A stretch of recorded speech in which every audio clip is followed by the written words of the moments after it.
நீ என்ன சொல்ற? எல்லா இடத்துலயும் நீ நத்திக்கோ. நான் கேட்கறேன், நாளைக்கு ஒருத்தன் வரான், நான் கான்சர்ட்ல சாராய கடை வைக்க போறேங்க, உன்கிட்ட மனு கொடுக்குறான்,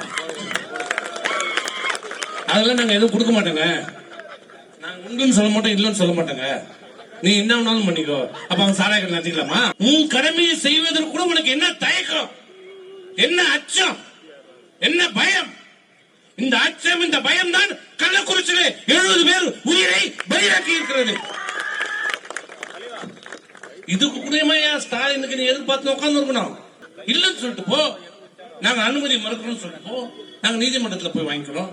இதுதான் கடைசியும் எச்சரிக்கையாக விழுப்புரம் காவல்துறைக்கு சொல்லிக்கிறேன். இன்றைக்கே இந்த ஆர்ப்பாட்டத்தை மாவட்ட கண்காணிப்பு அலுவலகத்தில் வைக்கணும் தான் இருந்தேன். இருந்தாலும் நாங்கள் சட்டத்தை மதிப்போம் என்ற ஒரே காரணத்தால் இறுதியாக உங்களுக்கு எச்சரிக்கை விடுகிறோம்.